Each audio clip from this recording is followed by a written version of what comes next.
Hello everybody, welcome to another edition of Star Shadow Plays. I'm host Rob, aka Star Shadow. We're going to continue playing some Cyber Knights Flashpoint. We've done a couple of episodes so far. We had our first mission, which introduced you to the crew, as we created the crew from scratch and did a tutorial. Then we had our first mission in the second episode, and now we're going to get our first chance to see the in-between missions part of the game. Now you're gonna have to excuse me a little bit today, and I am a bit sniffly and such. My sinuses have been going a bit crazy the past week, as just been kind of emptying and just into my throat, and it makes me sound a bit, I don't know, sexier. Well, but you're gonna hear me maybe coughing a little bit and being a little sniffly here and there, so please excuse that. It's just part of the deal sometimes when the weather changes so drastically as it did here for me earlier in the week, and it's just trying to deal with that. Hopefully feel better at least in a few days, but I've been dealing with it for not quite a week, but it's kind of changed over now from just being super runny to being a bit thicker, and it's just it's a different kind of thing that I have to deal with, so just have to excuse that. But we'll continue our playthrough here with our group that we've tentatively decided to name as the Cyber Valkyria Alpha, which we can do like a abbreviation like a CVA. We can do C.VA, Siva maybe, I don't know, we haven't quite decided, but this is an alpha playthrough, just as the game is in early access, and we'll have a lot of content added to it. We are kind of working our way through this first bit here as we are learning what we can do and what we want to do as a playthrough for the main one that we'll do once main release comes out. So yeah, there's going to be names changing. We're going to be working on just kind of figuring things out. We'll do some different options here and there, and we'll make a lot of mistakes, I'm sure. So just to keep that in mind. So like I was talking about before, this is our first time doing between missions here at the safe house. So we need to kind of figure out what is going on here. So one of the first things I want to talk about though is the world. We haven't not really gotten into like the lore of the place yet. So this is the New Boston Dome that we're in, New Boston. This dome was built over the crumbling infrastructure of Old Boston. Construction started in a rush in 2174.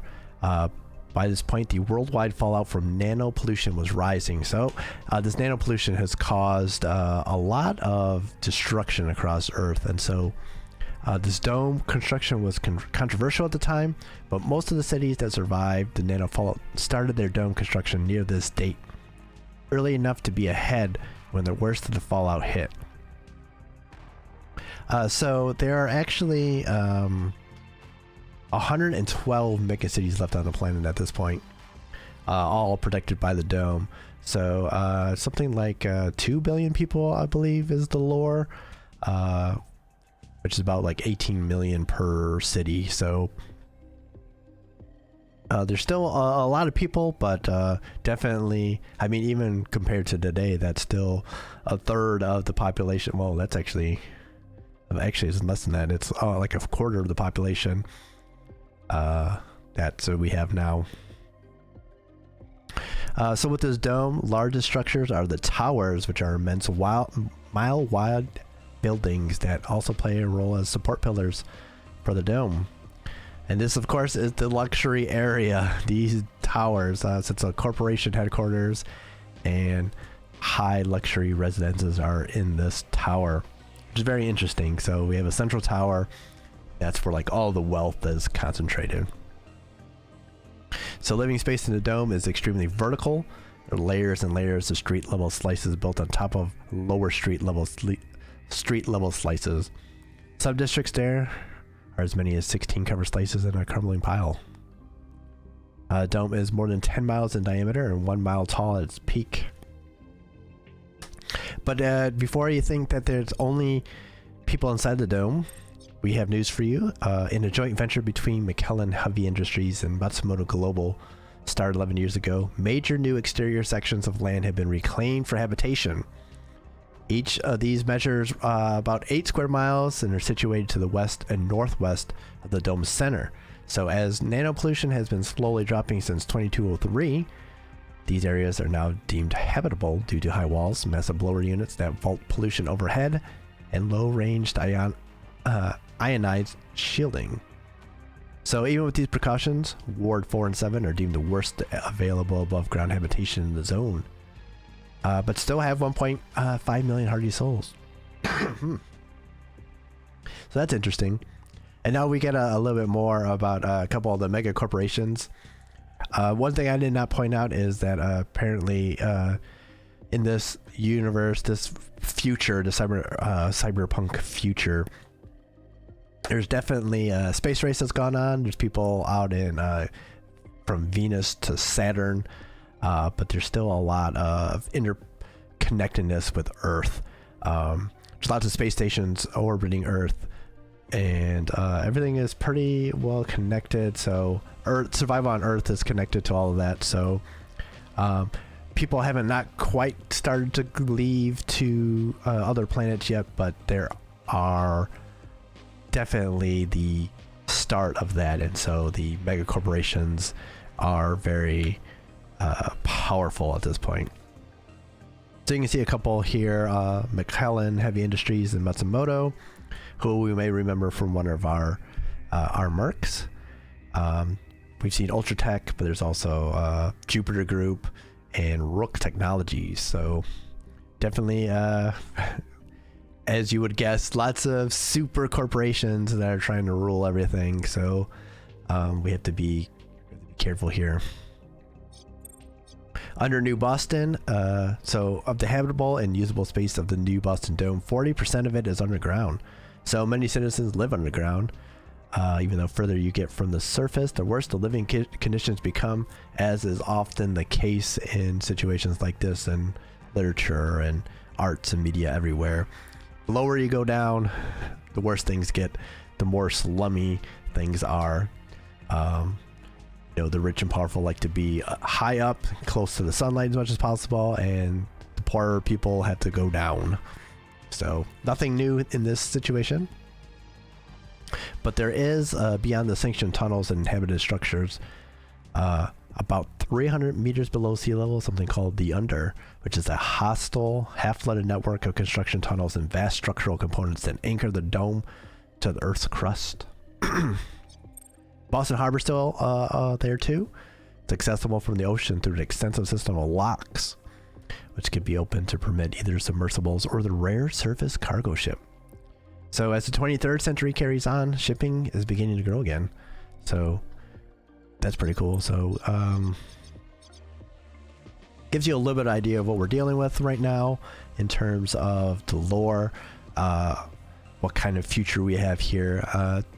There's a lot of like the standard cyberpunkish tropes with the corporations and the extreme poverty that can be found and the need for mercenaries. So I think we have there's a familiarity that is nice that we can grasp onto as we deal with the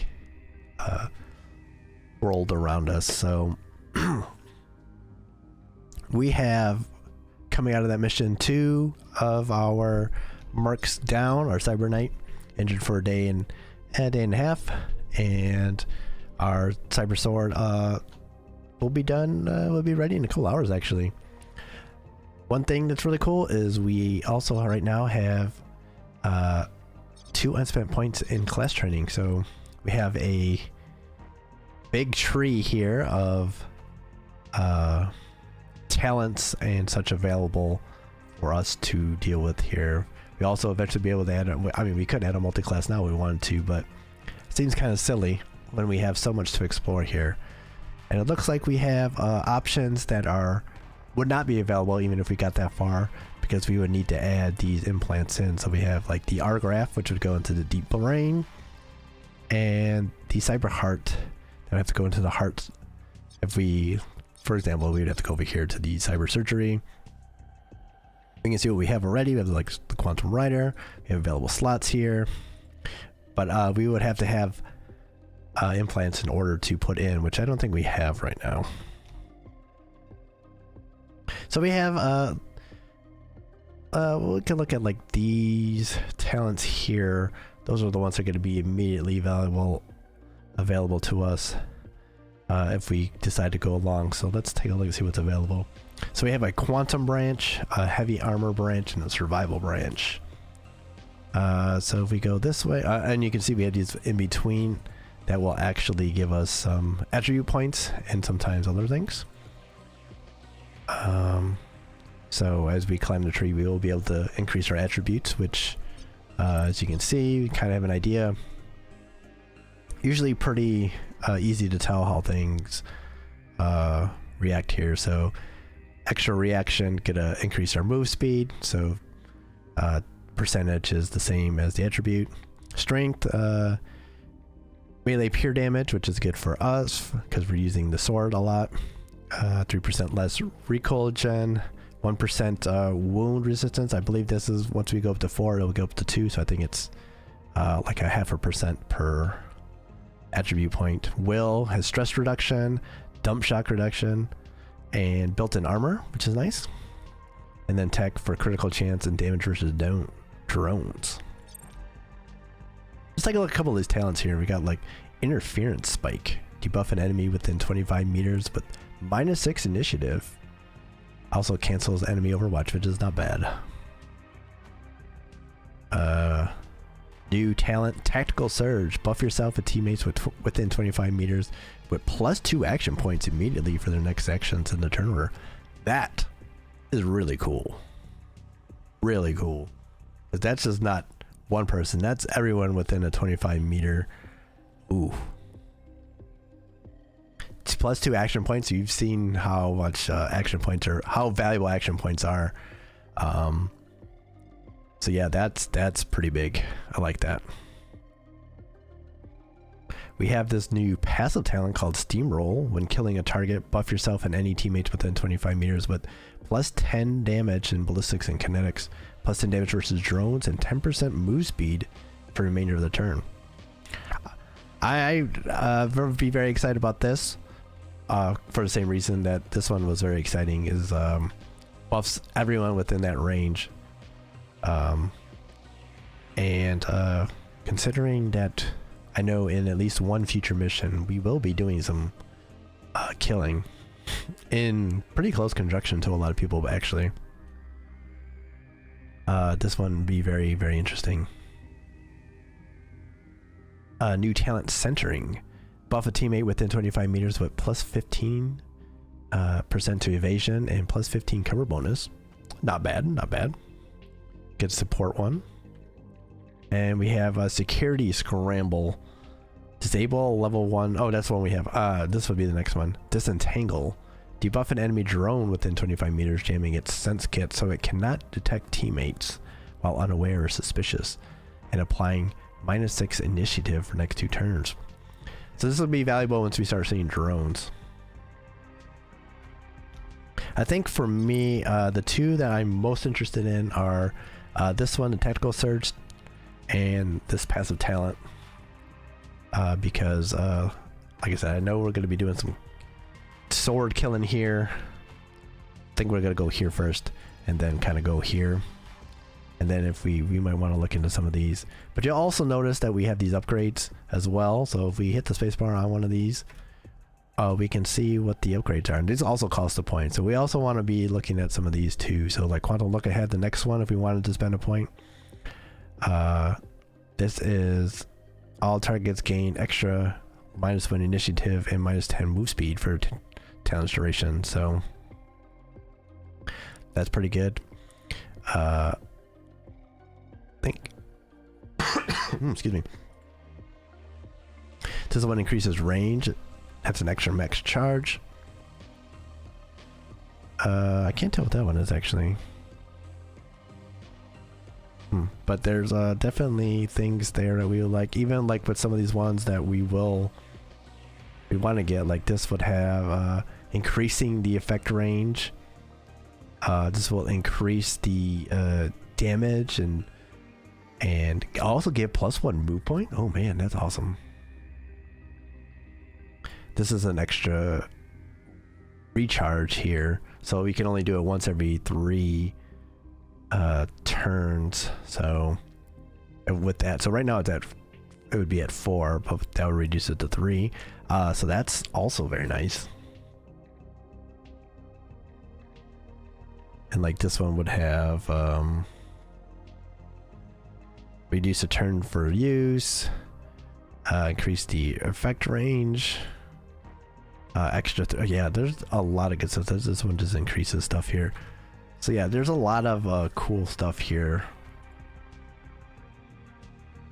to deal with the upgrade. So think first thing I want to do is take this one and then work on this while also looking at upgrades, and then we'll see what we want to do from there. But so plus will, and then this. Unfortunately, like I said, it's you can only do it once every 4 turns, but still, it's gonna be useful then. So we're gonna do that. So we're gonna have that as a passive talent. We're gonna go this way for this one. Then we'll be sure to do some upgrades along the way. So that sounds pretty good here. Perfect. All right, so let's deal with these messages we've got from our face. Cybernetic surgery takes time. Splicing something into the spine goes deep. Nothing keeps Star down. She'll be back in the game before you know it. Alright, so we have to know, running a heist team requires knowing when to be patient and when to go fast. For now, we need to wait at the safe house, so we can advance the timeline with the play button, which we see here. Now I'll move forward. We also have a new message here from our soldier, so see what she has to say. I'll admit it, I thought we were cooked before we even got started. Gunned down on the rooftop by some Ultratech goons before Star even got her wires. We're lucky to have Danica watching over us. We gotta be able to lean on each other. Glad you know Danica has all of our backs. Maybe you'll give her a little spat next time she has a good idea too. Maybe you'll give her a little less spat next time she has a good idea too. I'll take that into consideration. So this is our positive relationship that came out of the last mission. Positive relationships such as respects creates a bond between characters and contacts. Benefits of edge, negatives of stress, and the effects of story decisions all flow through relationships from one character to another. In addition, deploying characters in positive relationships on jobs together can also increase edge, reduce stress, yield positive trait mutations, and even increase XP gains. Cool, so that's really cool. So if we are to send these two out in the same mission, that should be beneficial. So we'll have to keep that in mind. As a soldier, she's not exactly conducive to the way we normally want to do things, which would be stealth-wise. But I'm sure there's going to be like missions more focused on combat where she'll be useful. So we'll have to definitely keep that in mind. But that's really cool. So that's kind of like some of the relationships that we'll be able to see forged in a more canon way than maybe some of the other stuff that we might want to do. We're still kind of figuring out exactly how we want to portray some of the relationships that we want to see outside of just what they say here. So that's one of the things I want to explore. So we might as well get going here a little. Oh, so there we go. We got some rest. And now Cyber Knight is up on her feet. Should you really be back on your feet, Star? Evening, Mask. You're up late. We've all been stewing here. It's been a nervous wait for you to recover. But look, let me get you back to bed. I'm 12 days out of cyber surgery and riding a wave of pain medis. I'm not going anywhere. I'm fine. I'm just standing here thinking. Like, the thing in your spine is thinking? I'm the only one thinking, Mask. My new spinal is a lot of things. Quantum crypt, a tactical computer, a quantum countermeasures broadcaster, but it is not some AI floating in my skull. Sorry, I know. But yeah, I'm thinking with it. Okay, maybe that's a different way. But yeah, I'm thinking with it. I'll find some time to talk to the others tomorrow. I know I need to calm some frayed nerves. This quantum rider changes nothing and everything. We all swallowed a big bottle of risk on this one, but it's going to pay off. It'll come up aces, I know it. But if you're going to be a stubborn forklift and refuse to go back to bed, we can at least talk shop. What's our next play?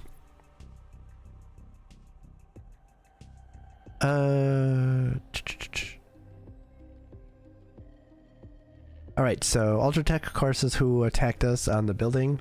Octane is the one who was our benefactor for the operation. So that's very important to us. And also we need money. I think this is probably the most important one. Have we heard anything from Octane? I'm sure she's eager to hear how things went. Octane called twice while you were under, but the team had agreed to go dark, so I let it beep. Honestly, I didn't want to talk to Octane until she could see you're up and in fighting shape. Well, she can wait a little longer then. I don't know. Not much longer, Star. You're a big investment, you know. So we can call her directly by clicking a timeline event or wait for her to call by pressing play. So Ultratech dropped a response team on the clinic. Right on the roof, nearly on our heads. And another team came through the lobby. So someone snitched on us, but late. Otherwise, they would have just been waiting for us. It could have been someone on the surgical team. I can't square how it could be someone on our team and we'd still be alive. This isn't one of our own. I sent Danica to figure it out. Quietly. Good moves. We can trust Danica with this one. She knows this kind of work is done far from the safe house. Octane doesn't want to talk to us. She just wants to hear about her money. Maybe, but we have a full 2 weeks before we owe her a payment, so there must be a reason for the calls. Everyone has another agenda, eh? Here in New Boston? Yes, they do. Alright, let's contact her and figure out what she has in mind. Maybe we can learn something to boot. We also need a bankroll. We need to test these new teeth on a heist. When Octane offered us the loan, we knew we'd need hot cash shortly after the operation. We've been saving the forward op just for this purpose. Saya found this one and scoped the facility out. It's a site where McKellen Heavy Industries is dismantling a major operating base in Ward 7 to move it to the new construction site for Ward 11. We read about Ward 7 as being one of the outside the dome areas, so that's very interesting. It's not perfect. We have to hit the base before they siphon off all the valuables. McKellen's security is still going to be present, but they're not going to be on high alert. But we can dump the files, blueprints, and cubes straight to the black market for United Digitals, the money. Maybe enough to cover most of our first loan payment. And we need those credits. Octane's repayment schedule is very steep. Alright, so we can prep, plan, and deploy for the forward op and the command HQ. Enough, Star. I don't care what you say. I'm going back to bed. You insist. I want to be looking fresh to talk to Octane tomorrow anyway. Alright. Take a drink here.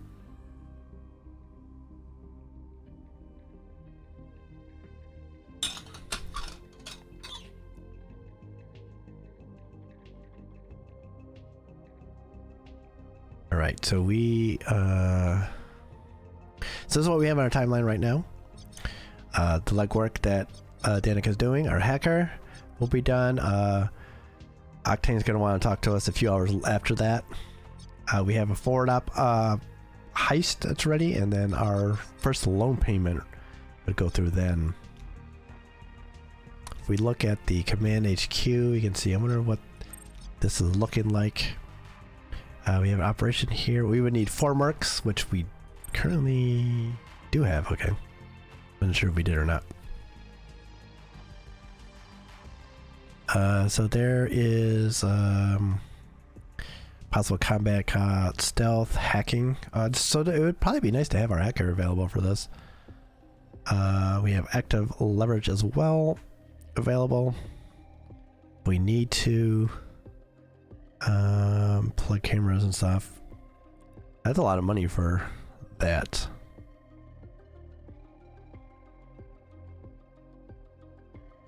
Okay, I'm just curious about that. So we don't quite want to do that yet, I don't think. Like I said, I would like to have the hacker available for that. But we could also maybe do it and just kind of not have her, because we're gonna have more missions, I know. We're also gonna have yeah, cause it's gonna be difficult. We only have so many knights right now. We have our mercs right now. We have 4 ready. We have 6 total, but I'm not sure that our face actually gets a chance to go out very often. And since she's not usually available, like if we go in to look at this one, like I can't change it to anyone else, so it would have to be her. So it really limits anything. So if we have like a legwork come up, I'm not sure that we would be able to do any that have 4 as a requirement, which is interesting.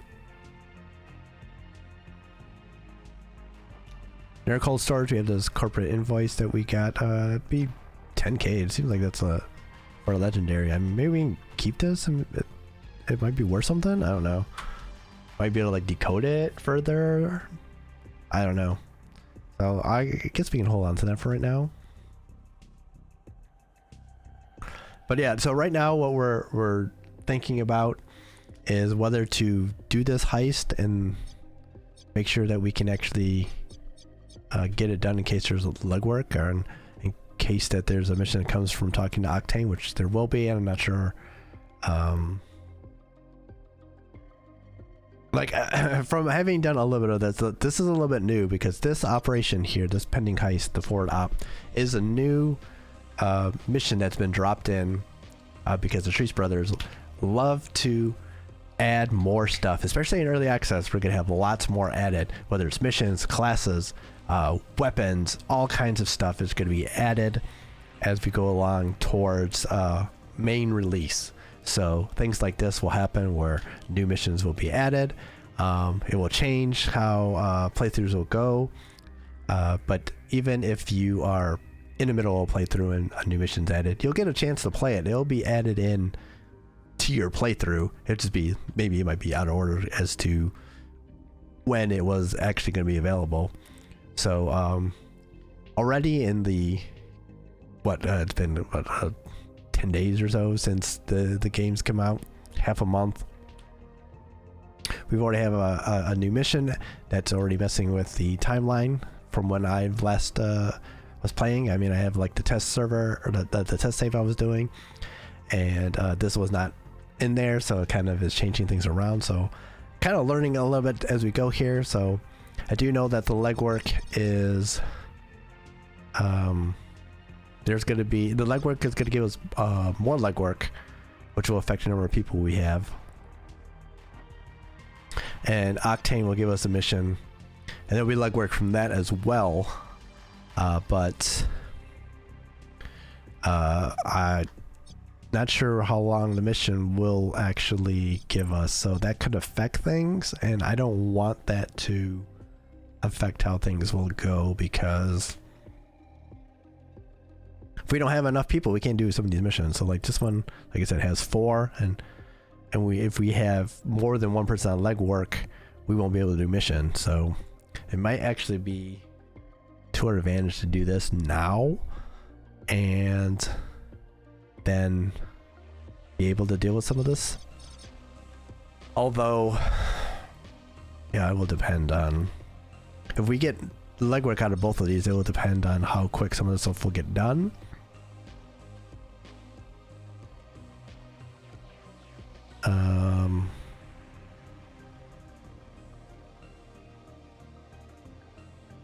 yeah, so it's gonna be a bit of a question here, when to kind of do some of this, which is what I'm considering right now. So I'm worried about this mission that she's gonna give us, and how long we're gonna have compared to the legwork that we're gonna have. So I think it'll be fine, but I'm starting to think maybe we might do this one and get this out the way now, get some money in our coffers, and then be ready to go for this. We would like to have the hacker, but I mean, depending on the legwork that we get, it could be something we have to deal with. So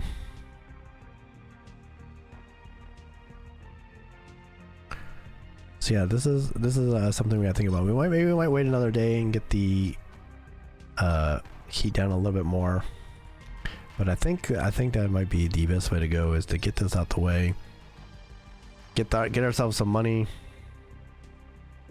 and